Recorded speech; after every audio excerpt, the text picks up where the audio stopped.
Welcome. আমরা class 9-এর respiration পড়ছিলাম, সেখানে এর আগে 3টে ভিডিও করেছি যেখানে উদ্ভিদ এবং প্রাণীর যে শ্বসন অঙ্গগুলো আমরা জেনেছি এবং সেলুলার রেসপিরেশন শুরু করেছিলাম, সেখানে গ্লাইকোলাইসিস আমরা পড়েছি। তো গ্লাইকোলাইসিসে যেটা উৎপন্ন হয়েছিল সেটা হচ্ছে যে গ্লুকোজ থেকে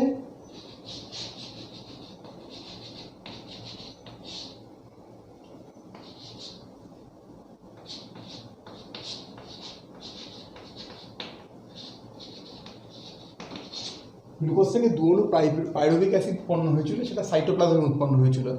এই পাইরুভিক অ্যাসিডটা সাইট্রিক অ্যাসিড সাইকেল বা ক্রেবস সাইকেলে প্রবেশ করবে। তার আগে পাইরুভিক অ্যাসিডটার একটা পরিবর্তন হবে, সামান্য কিছু পরিবর্তন হয়ে সেই পাইরুভিক অ্যাসিডটা অ্যাসিটাইল কোয়েতে পরিণত হবে। সেই অ্যাসিটাইল কোয়েতে পরিণত হওয়ার জন্য পাইরুভিক অ্যাসিডের থেকে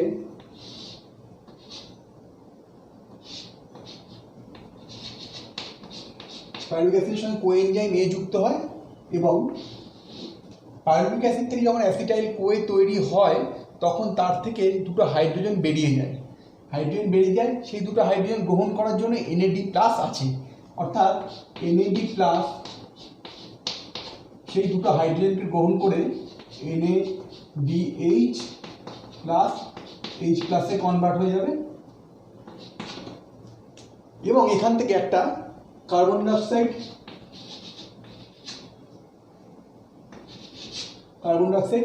বেরিয়ে যাবে।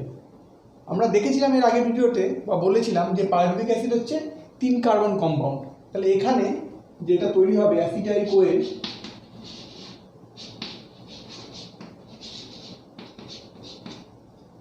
সেটা হচ্ছে 2 কার্বন কম্পাউন্ড। এই অ্যাসিটাইল কোয়েটা তৈরি হলো সাইটোপ্লাজম থেকে মাইটোকন্ড্রিয়া এসে এখানে একটা এনজাইম কমপ্লেক্স কাজ করে, দরকার নেই অত নাম আমার ক্লাস 9-এর জন্য, নিয়ে অ্যাসিটাইল কোয়ে তৈরি হচ্ছে পাইরুভিক অ্যাসিড থেকে। প্রসিডিওরটার নাম হচ্ছে অক্সিডেটিভ ডিকার্বক্সিলেশন, অর্থাৎ অক্সিডেশন হচ্ছে তার এবং সঙ্গে কার্বন ডাইঅক্সাইডে বেরিয়ে যাচ্ছে, তাই নাম হচ্ছে oxidative decarboxylation of pyruvic acid এবং অ্যাসিটাইল কোয়ে তৈরি হচ্ছে। আমরা এবার সাইট্রিক অ্যাসিড সাইকেলটা বুঝবো।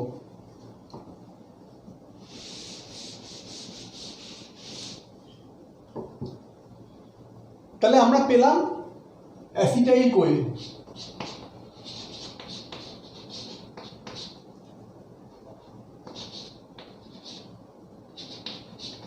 অ্যাসিটাইল কোএনজাইম এ এটা 2 কার্বন কম্পাউন্ড।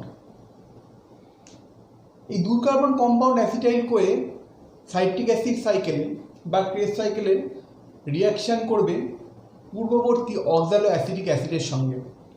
একে একটু যে অন্যরকমভাবে ভাবি আমরা, দেখবো এই 2 কার্বন কম্পাউন্ড এ বিভিন্ন রকম পরিবর্তন হওয়ার জন্য এ নিজে পারছে না, এর কিছু জিনিস প্রয়োজন বা সেই কার্বন প্রয়োজন। সেই কার্বনটাও ওর কাছে মাত্র 2টো কার্বন আছে, ওর দরকার 6টা কার্বন। তাহলে আর 4টে কার্বন ও ধার নেবে বলতে পারি, বা ও কোনো একজনের, আমরা যেমন কোনো কিছু প্রয়োজন হলে বন্ধুদের কাছ থেকে নিই, আবার কাজটা হয়ে গেলে বন্ধুকে ফেরত দিয়ে দিই, তেমনি ও এই 2 কার্বন কম্পাউন্ডে ওর কাজটা মিটবে না। এই টোটাল সাইকেলটা চালাতে গেলে ও 4 কার্বন কম্পাউন্ড অক্সালো অ্যাসিটিক অ্যাসিড, আমরা সালোক সংশ্লেষ পড়ার সময় নামটা শুনেছি, সংক্ষেপে লিখছি অক্সালো অ্যাসিটিক অ্যাসিড। এই অক্সালো অ্যাসিটিক অ্যাসিড হচ্ছে 4 কার্বন কম্পাউন্ড।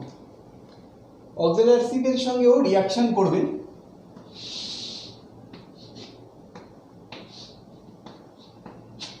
নিয়ে তৈরি করবে সাইট্রিক অ্যাসিড।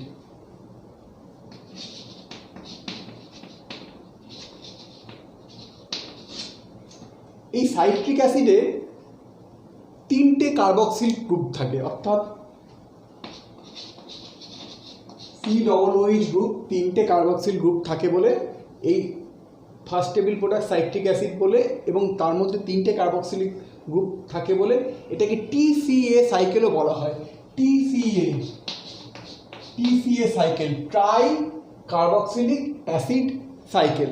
TCA সাইকেলও বলা হয়, সাইট্রিক অ্যাসিড সাইকেলও বলা হয়, কারণ প্রথম স্থায়ী যৌগ হিসাবে সাইট্রিক অ্যাসিড তৈরি হচ্ছে। আরও নাম আছে ক্রেবস সাইকেল, হ্যান্স ক্রেবস প্রথমেই সাইকেলটাকে ডেসক্রাইব করে বলেন ক্রেবস সাইকেলও বলা হয়, অর্থাৎ একটা সাইকেলেরই অনেকগুলো নাম। আমরা যেমন কেলভিন সাইকেলের নাম C3 সাইকেল পড়েছিলাম, তেমনি সাইট্রিক অ্যাসিডের সাইকেলের অনেকগুলো নাম আছে। তো এই সাইট্রিক অ্যাসিড তাহলে ক কার্বন হবে? স্বাভাবিকভাবে 4 কার্বন এবং 2 কার্বন মিলে 6 কার্বন হবে। এই সাইট্রিক অ্যাসিড কনভার্ট হবে হচ্ছে আইসোসাইট্রিক অ্যাসিডে।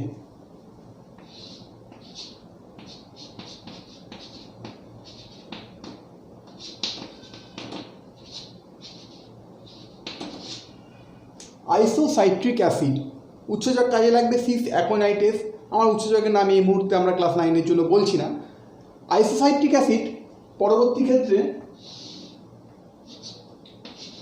আলফা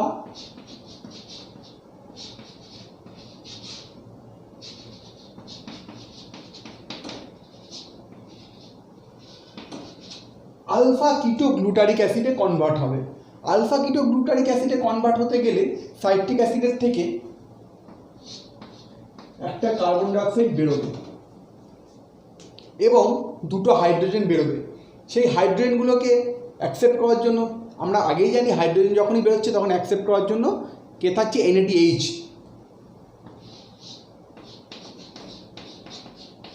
NAD প্লাস, হাইড্রোজেনকে অ্যাকসেপ্ট করার জন্য NAD প্লাস থাকছে, সে নিজে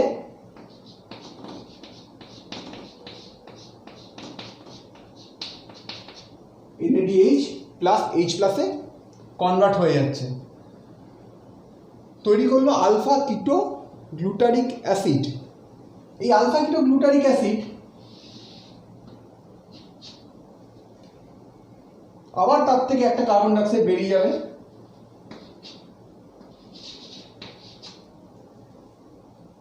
তার মধ্যে ঢুকবে coenzyme A,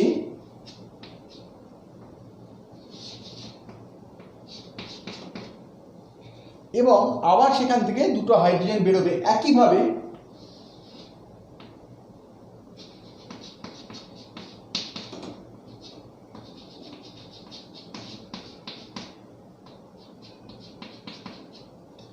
NADH plus H plus তৈরি হলো, হাইড্রোজেনটা গ্রহণ করে তৈরি করবে succinyl Koi.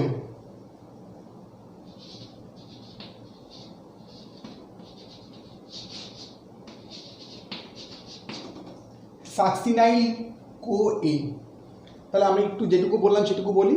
অক্সালাইটিক acid 4 carbon, অক্সালাইটিক acid থেকে যে উৎপন্ন অক্সালাইটিক অ্যাসিডের সঙ্গে যুক্ত হলো acetyl CoA, glycol acid pyruvic অ্যাসিডের থেকে পরবর্তী ক্ষেত্রে অক্সিডেটিভ ডিকার্বক্সিলেশনে অ্যাসিটাইল কোয়ে তৈরি হয়েছে, নিয়ে 4 কার্বন 2 কার্বন মিলে 6 কার্বন আমার আইসোসাইট্রিক অ্যাসিড তৈরি হয়েছে।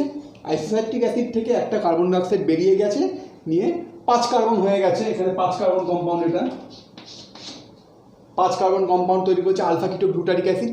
আলফা কিটো গ্লুটারিক অ্যাসিড থেকে আবার কার্বন ডাইঅক্সাইড বেরিয়ে গেছে, কার্বন ডাইঅক্সাইড বেরিয়েছে এবং সঙ্গে NADH বেরিয়েছে, এখানেও NADH তৈরি হয়েছিল।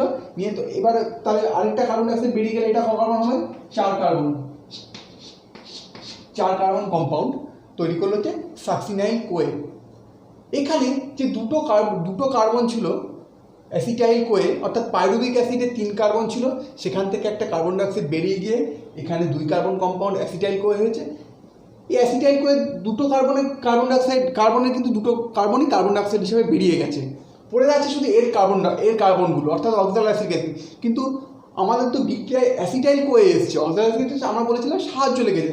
তার মানে হিসাব মতো কিন্তু আমার কিন্তু এই যে টোটাল অক্সিডেশন রিয়াকশানটা কিন্তু এখানে শেষ হয়ে যাওয়ার কথা, কিন্তু শেষ হবে না, তাহলে সাইকেল কমপ্লিট হলো না। তাহলে আমাকে যে 4 কার্বন নিয়েছিলাম, এই 4 কার্বন তো আমাকে ফেরত দিতে হবে। আমরা বলেছিলাম যে উদাহরণ হিসাবে বা সহজভাবে বোঝানোর জন্য যে আমার কিছু করতে গেলে বেশ কিছু পরিমাণ টাকার দরকার বা কিছু বইয়ের দরকার, আমি আমার কাছে নেই বলে আমি বন্ধুর কাছ থেকে নিলাম, আবার আমার কাজ হয়ে গেলে আমি আমার বন্ধুকে ফেরত দেবো। ঠিক তেমনি এই অক্সালাইসিক অ্যাসিডের সাহায্য নিয়েছিল, এবার ঠিক ওর কাজটা মিটে গেছে, তাহলে অক্সালাইসিক অ্যাসিডকে 4 কার্বন ফেরত দিতে হবে।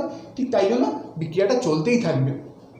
তাহলে কার্বন ডাইঅক্সাইড আমার কিন্তু এখানে একবার পাওয়া গেছে, আর এইখানে একবার 2টো কার্বন ডাইঅক্সাইড আমরা অলরেডি পেয়ে গেছি। এই সাকসিনাইল কোয়ে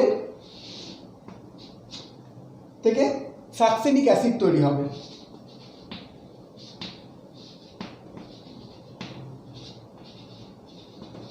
সাকসেনিক অ্যাসিড তৈরি হবে, এই কোএনজাইম এটা বেরিয়ে যাবে। এখানে কিছু শক্তি তৈরি হবে। এই বিক্রিয়াটা এক্সোথার্মিক রিঅ্যাকশন, মানে বিক্রিয়ার সময় কিছু শক্তি তৈরি হবে। সেই শক্তির মাধ্যমে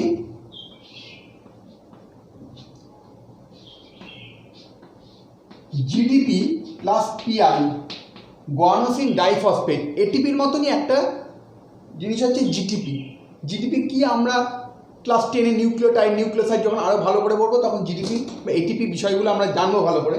এই জিটিপির সঙ্গে ইনঅর্গানিক ফসফেট পিআই যুক্ত হয়ে জিটিপি তৈরি করে, অর্থাৎ একটা ফসফেট গ্রুপ বেড়ে যায়, গুয়ানোসিন ডাইফসফেট থেকে গুয়ানোসিন ট্রাইফসফেট তৈরি হলো। এইটা আসলে এটিপিরই সমান, আসলে পরবর্তী ক্ষেত্রে এটা আবার এটিপি তৈরি করে। এখানে আমরা একটা এটিপিও পেয়ে গেলাম।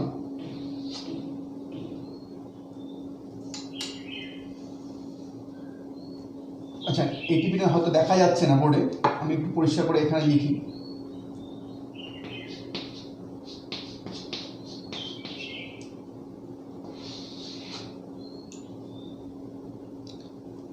তাহলে সাকসিনাইল কোয়ে থেকে সাকসিনিক অ্যাসিড তৈরি হলো, ক কার্বন, সবই 4 কার্বন, আর কোনো কার্বন ডাইঅক্সাইড বেরোবে না, তাই কার্বনের সংখ্যাও চেঞ্জ হবে না, তাই আমরা লিখছি না।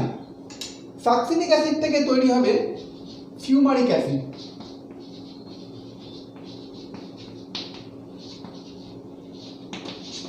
সাকসিনিক অ্যাসিড থেকে ফিউমারিক অ্যাসিড তৈরি হতে গেলে দুটো হাইড্রোজেন বেরোবে। সেই হাইড্রোজেন দুটো গ্রহণ করার জন্য ওখানে যেমন NAD+ গ্রহণ করছিল, এখানে FAD+ গ্রহণ করবে।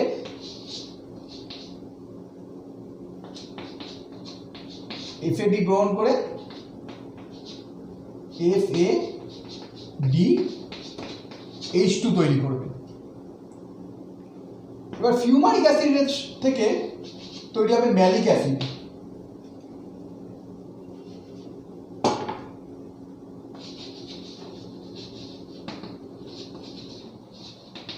ম্যালিক অ্যাসিড তৈরি হওয়ার সময় ফিউমারিক অ্যাসিড থেকে একটা জল বেরিয়ে যাবে। ম্যালিক অ্যাসিড থেকে অক্সালোঅ্যাসিটিক অ্যাসিড তৈরি হয়ে যাবে। সেখানে আবার দুটো হাইড্রোজেন বেরিয়ে যাবে, যে হাইড্রোজেনগুলো NAB+ গ্রহণ করবে, NABH+ H+ তৈরি করবে। এই হচ্ছে TCA সাইকেল। একবার আমরা আবার বলি, অ্যাসিটাইল কোয়ে তৈরি হয়েছিল 2 কার্বন, সেটা অক্সালোঅ্যাসিটিক অ্যাসিডের 4 কার্বনের সঙ্গে যুক্ত হয়ে সাইট্রিক অ্যাসিড তৈরি করলো 6 কার্বন। সাইট্রিক অ্যাসিড থেকে আইসোসাইট্রিক অ্যাসিড তৈরি হলো 6 কার্বন। আইসোসাইট্রিক অ্যাসিড থেকে একটা কার্বন ডাইঅক্সাইড বেরিয়ে গিয়ে তৈরি করলো হচ্ছে alpha ketoglutaric acid 5 carbon. Alpha ketoglutaric acid থেকে আবার কার্বন ডাইঅক্সাইড বেরিয়ে গিয়ে তৈরি করলো সাকসিনাইল কোয়ে, অর্থাৎ দুটো অ্যাসিটাইল কোয়ে যে 2 কার্বন, তার দুটো কার্বনই কিন্তু কার্বন ডাইঅক্সাইড হিসেবে বেরিয়ে গেল। এইবার যা রিয়াকশন হবে সবই অক্সালোঅ্যাসিটিক অ্যাসিডকে রিজেনারেট করার জন্য, অর্থাৎ অক্সালোঅ্যাসিটিক অ্যাসিডকে বিক্রিয়া যেমন এনেছিল অক্সালোঅ্যাসিটিক অ্যাসিডকে বিক্রিয়া থেকে আবার ফেরত দিতে হবে, যাতে সাইকেলটা কন্টিনিউ করতে পারে। এবার সেখান থেকে সাকসিনাইল কোয়ে থেকে সাকসিনিক অ্যাসিড তৈরি হলো, সেই সময় একটা ডাইরেক্ট এটিপি তৈরি হলো। এই এটিপি তৈরি হওয়াটাকে আমরা বলেছি যে, এর আগে বলেছিলাম গ্লাইকোলাইসিস পড়ার সময়, যে সাবস্ট্রেট থেকে তৈরি হচ্ছে বলে এটাকে সাবস্ট্রেট লেভেল ফসফোরাইলেশন বলে। আচ্ছা, সাকসিনিক অ্যাসিড থেকে ফিউমারিক অ্যাসিড তৈরি হচ্ছে, সেখানে FADH2 তৈরি হচ্ছে। ফিউমারিক অ্যাসিড থেকে ম্যালিক অ্যাসিড তৈরি হচ্ছে, সেখানে একটা জল বেরিয়ে যাচ্ছে। ম্যালিক অ্যাসিডের থেকে আবার ডিহাইড্রোজেনেশন রিঅ্যাকশন হয়ে অক্সালোঅ্যাসিটিক অ্যাসিড কনভার্ট হয়ে যাচ্ছে এবং সেখানে আবার NADH+ H+ তৈরি হচ্ছে। এই হচ্ছে আমাদের TCA সাইকেল। এই TCA সাইকেলে বা সাইট্রিক অ্যাসিড সাইকেল,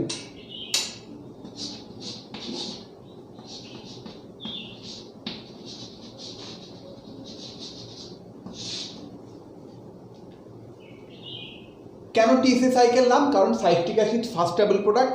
সাইট্রিক অ্যাসিডের 3টে COOH বা হাইড্রক্সিল গ্রুপ, কার্বক্সিল গ্রুপ থাকে বলে এটাকে ট্রাই কার্বক্সিলিক অ্যাসিড সাইকেল বলা হয়, এবং হ্যান্স ক্রেবের নাম অনুসারে ক্রেব সাইকেল বলা হয়। এবার আমাদের কয়েকটা জিনিস ভাবতে হবে। NAD সঙ্গে হাইড্রোজেন যুক্ত হয়ে NADH+ H+ তৈরি হয়েছে। এটা ক জায়গায় হয়েছে? 1 নম্বর, 2 নম্বর, 3 নম্বর, তিনখানা জায়গায় তৈরি হয়েছে। গ্লাইকোলাইসিসেও আমরা যদি পুরনো ভিডিও দেখি বা পুরনো পড়া দেখি, গ্লাইকোলাইসিসেও NADH তৈরি হয়েছিল এক জায়গায়। সেখানে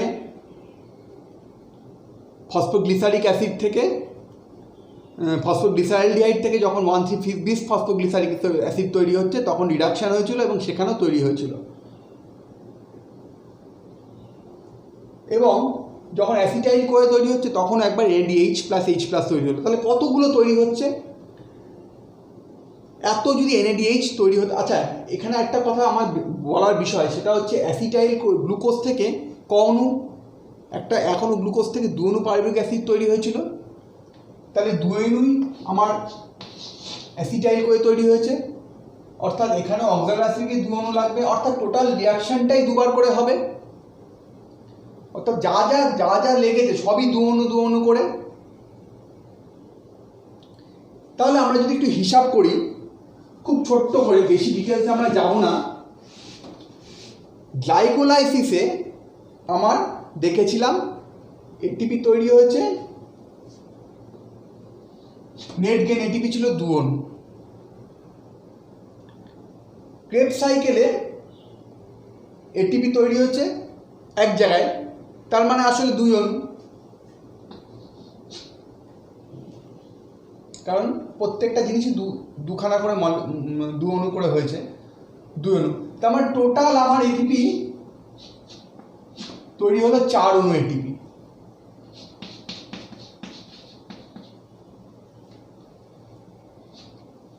এটিপি তৈরি হলো। কিন্তু আমরা বইয়ে দেখব যে সবাজ শ্বসনের ক্ষেত্রে 38 অণু এটিপি তৈরি হয়। এই 38 অণু এটিপি কোথা থেকে আসছে একটু আমরা হিসাব করে নিই। আমরা বলছিলাম যে সব NAD প্লাসগুলো বিজারিত হয়ে হাইড্রোজেন গ্রহণ করে NADH প্লাস H প্লাসে কনভার্ট হচ্ছে।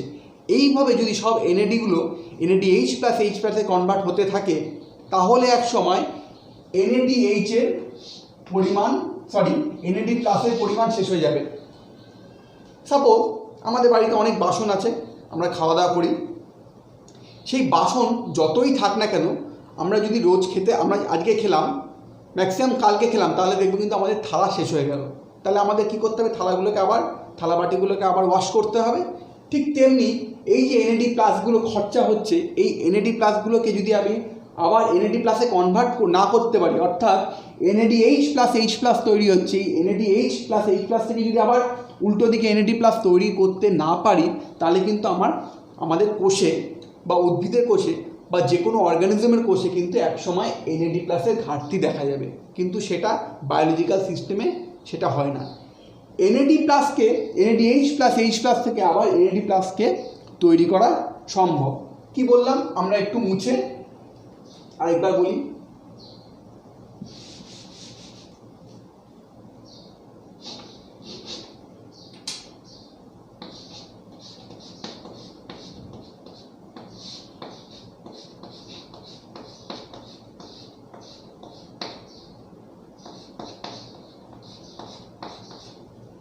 NAD প্লাসগুলো বিভিন্ন জায়গায় NADH প্লাস H প্লাসে কনভার্ট হয়ে যাচ্ছে। এরকম হতে থাকলে একসময় এই NAD প্লাসের ভান্ডার শেষ হয়ে যাবে কোষের মধ্যে। তাই এদেরকে আবার এখানে অক্সিডাইজ হতে হবে। সেই প্রক্রিয়াটা হচ্ছে টার্মিনাল রেসপিরেশন বা ইলেকট্রন ট্রান্সপোর্ট চেনের মাধ্যমে। ক্লাস 9-এর জন্য সেই ইলেকট্রন ট্রান্সপোর্ট চেন আমাদের কী বিষয়ে জানতে হবে না, কীভাবে হয় জানতে হবে না, কিন্তু আমরা এইটুকু জেনে রাখলাম যে NADH প্লাস H প্লাস যেগুলো তৈরি হচ্ছে সেগুলো আবার NAD প্লাসে কনভার্ট হয় থ্রু টার্মিনাল রেসপিরেশন বা প্রান্তীয় শ্বসন বা ইলেকট্রন ট্রান্সপোর্ট চেনের মাধ্যমে। ETS ইলেকট্রন ট্রান্সপোর্ট সিস্টেম বা টার্মিনাল রেসপিরেশন, আর বাংলায় আমরা বলবো প্রান্তীয় শ্বসনের মাধ্যমে। এই কনভার্সনটা যখন হয় প্রত্যেকটা NADH থেকে 3টে করে ATP তৈরি হয়, 3টে করে ATP তৈরি হয়। তাহলে আমরা যদি হিসাব করি যে কটা জায়গায় আমরা NADH বেরিয়েছে প্রত্যেকটা যখন NAD প্লাসে কনভার্ট হবে তখন 3টে করে আমরা ATP পাবো। অর্থাৎ এখান থেকে 3টে পাবো। 3টে মানে আমরা সবই আমি দুটো করে যেহেতু আছে তাহলে কটা হবে 6টা। এখান থেকে 6টা পাবো,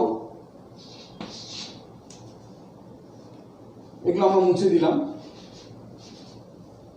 এখান থেকে 6টা পাবো, এখান থেকে 6টা পাবো। ঠিক একই রকম ভাবে FAD থেকে যখন FADH2 হয়, আবার FAD যখন এখানে ইলেকট্রন ট্রান্সপোর্টের মাধ্যমে যায় তখন 2টো পাওয়া যায়। তাহলে কটা হলো? 6 2 12, 3 6 18, 18 প্লাস 2 হচ্ছে 20, এখানে 2, টোটাল 22টা এটিপি আমরা সাইট্রিক অ্যাসিড সাইকেলের থেকে পেলাম। আমি আবার বলি যে 6টা 12টা, 3 6 18টা, এখানে হচ্ছে 2টো করে, তাহলে 2টো 4টে হবে টোটাল, সরি, তাহলে 18 আর 4 হচ্ছে 18 আর 4 22, 22 আর এখান থেকে 2টো এটিপি ডাইরেক্ট পাচ্ছি আমরা, তাহলে 22 আর 2 হচ্ছে 24 অণু এটিপি আমরা ডাইরেক্ট পাচ্ছি এখান থেকে সাইট্রিক অ্যাসিড সাইকেল থেকে। আমরা যদি একটু আগে যেটা লিখেছিলাম যে অ্যাসিটাইল কোয়ে যখন তৈরি হচ্ছে সেখান থেকেও আমরা 3টে 6টা পাবো। 24 প্লাস 6 কত হয়? 30টা এটিপি। এবং আমরা যখন গ্লাইকোলাইসিস পড়েছিলাম সেখানেও আমরা এক জায়গায় পেয়েছিলাম যে NADH তৈরি হচ্ছে, তার মানে সেখান থেকেও আমরা কটা পাবো? 3 2 6টা পাবো। তাহলে টোটাল হলো 36টা, প্লাস গ্লাইকোলাইসিসের ডাইরেক্ট এটিপি তৈরি হয়েছিল 2টো, তাহলে টোটাল 38 অণু এটিপি হিসাব আমরা পেয়ে গেলাম। খুব শর্টে বোঝাতে গেলাম, এত হিসাব ক্লাস 9-এর জন্য দরকার নেই, জাস্ট বোঝানোর জন্য বললাম। ক্লাস 9-এর স্টুডেন্টদের জন্য এই হিসাবটা যদি কঠিন মনে হয় এই হিসাবটা বাদ দিয়েও পড়া যাবে। শুধু মনে রাখতে হবে গ্লাইকোলাইসিস এবং ক্রেবস সাইকেল এবং মাঝে যে অক্সিডেটিভ ডিকার্বক্সিলেশন পাইরুভিক অ্যাসিড সব মিলিয়ে অ্যারোবিক কন্ডিশনে অ্যারোবিক রেসপিরেশন বা সবার শ্বসনের ক্ষেত্রে টোটাল 38 অণু এটিপি তৈরি হচ্ছে। নেক্সট দিনকে আমরা অবাধ শ্বসন বা অ্যানারোবিক রেসপিরেশন সম্বন্ধে জানবো। আজকের ভিডিও এইটুকুই, ধন্যবাদ।